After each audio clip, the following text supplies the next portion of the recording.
baru pulang ya dari S2 gitu.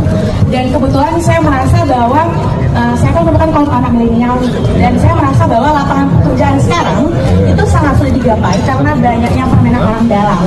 Solusi terbaik dari Mas Gibran jadi pengusaha.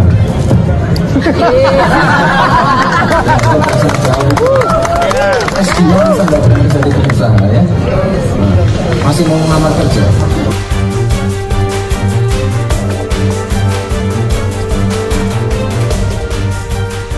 Nah, mungkin di sini ya, yaitu ketika Gibran sering absen diundang acara diskusi terbuka, dialog terbuka, sesi debat terbuka, bahkan diketahui juga sering absen. Nah, apakah yaitu di sini ketika ditanya oleh mahasiswa lulusan S2 dan di situ bahkan pertanyaannya menurut saya juga sangat jelek sekali ya, bahwa lulusan S2 tersebut sangat susah sekali mencari pekerjaan dikarenakan ada orang dalam. Nah, di sini jawaban Gibran pun menurut saya sungguh di luar dugaan dan menurut saya bukan jawaban dari seorang pemimpin. Apalagi kan Gibran di sini kan saat ini menjadi wali kota Solo dan bahkan saat ini juga sudah dideklarasikan menjadi cawapres dari Pak Prabowo Subianto. Ya seharusnya jawabannya menurut saya bukan seperti ini. Kemungkinan mahasiswa tersebut mempertanyakan dari Gibran ya kepengennya mendapatkan solusi. Bagaimana caranya mahasiswa lulusan S2 tersebut bisa mendapatkan pekerjaan tanpa adanya orang dalam. Nah, di sini bahkan juga dikomentari oleh Embun Pagi. Ditanya susahnya cari pekerjaan karena orang dalam, nepotisme, malah dijawab nggak memuaskan. Mbak jangan tanya sama dia, lawong dia pengguna KKN kok. Seperti ini videonya.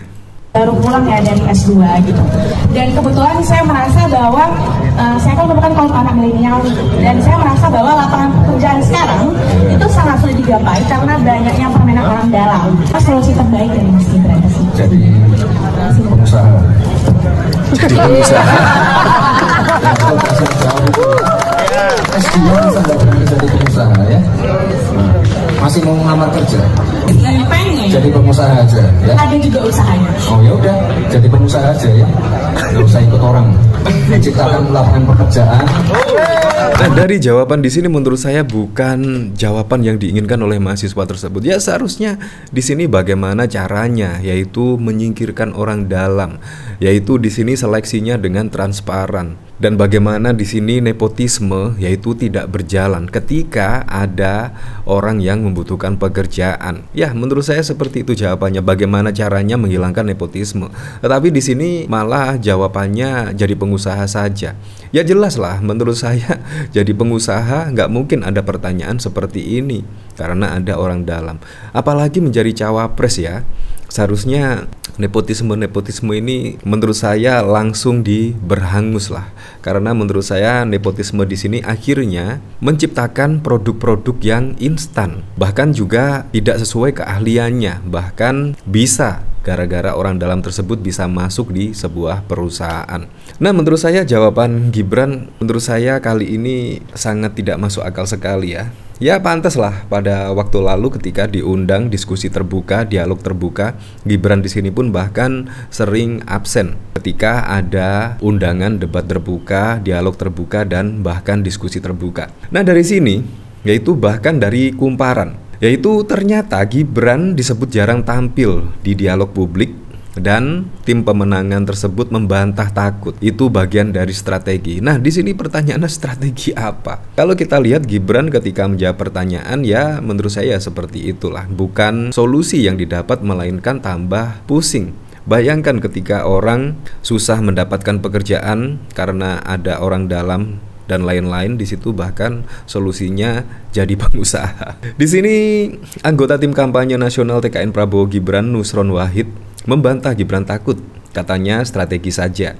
Ia menyebut Gibran sama sekali tak takut berbicara di forum resmi atau dialog akademisi. Di sini saya juga penasaran, kira-kira netizen-netizen percaya apa tidak ya, yaitu jawaban dari anggota tim kampanye nasional di sini Nusron Wahid ketika Gibran di sini jarang tampil dialog di publik. Nah, di sini yaitu dari Rob Eksan. Kepo banget dah, selama bukan limbat Mas Gibran pasti ngomong kok kapan-kapan. Yang pasti nomor 2 paslon terburuk bagi bangsa ini yang tidak boleh diteruskan di generasi yang akan datang. Ya, ini cawapres model apa? Cuma muda aja, tapi otak dan gagasannya kosong, cuma mau melanjutkan program bokapnya. Di sini Nusron, kalau kasih alasan jangan Gibrani dong. Orang yang Gibrani dosa tahu, jujur aja lah.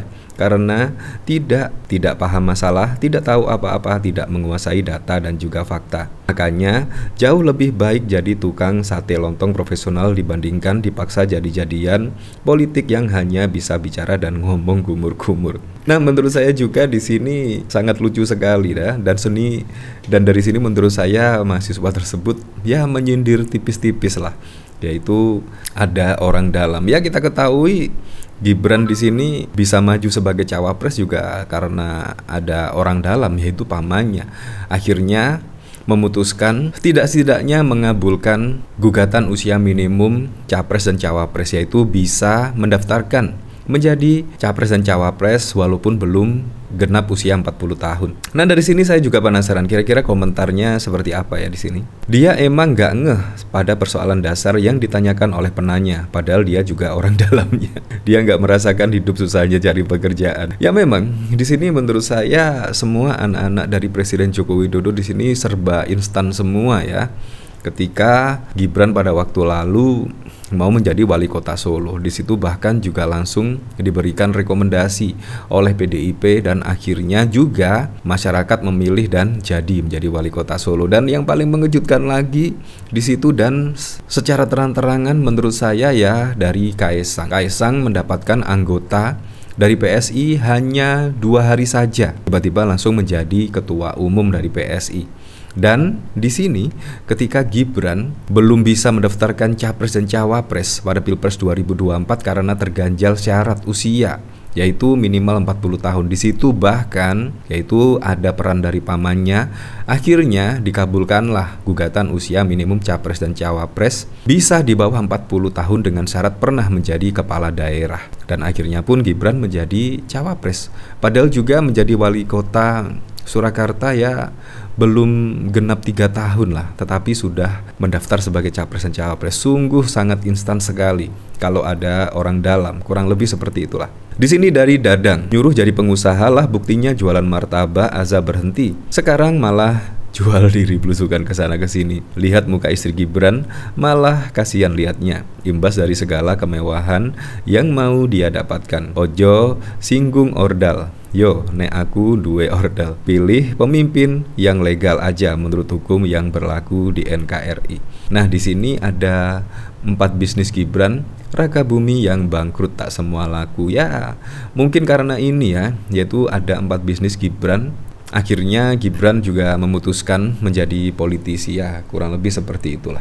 Dari sini saya penasaran, kira-kira beritanya seperti apa ya? Cawapres nomor urut 2 Gibran dinilai jarang tampil di hadapan publik dalam dialog terbuka. Salah satunya yang terbaru di dialog terbuka Muhammadiyah di Surabaya. Ya, pada waktu lalu memang Pak Prabowo aja yang datang dan Gibran di sini tidak datang. Lantas isu berkembang, putra Presiden Jokowi itu takut untuk menghadapi forum seperti itu. Anggota tim kampanye nasional Prabowo Gibran, Nusron Wahid membantah Gibran takut. Katanya strategi aja. Orang tampil publik mau tidak tampil publik jadi bagian dari strategi, kata Nusron di Hotel Grand Sahid, Jakarta pada 27 November. Ya, kita kembalikan lagi ke masyarakat lah. Ya, menurut saya apapun itu untuk Pilpres 2024 mendatang semoga saja berjalan dengan aman, berjalan dengan lancar, dan yang paling penting berjalan dengan jujur dan juga adil.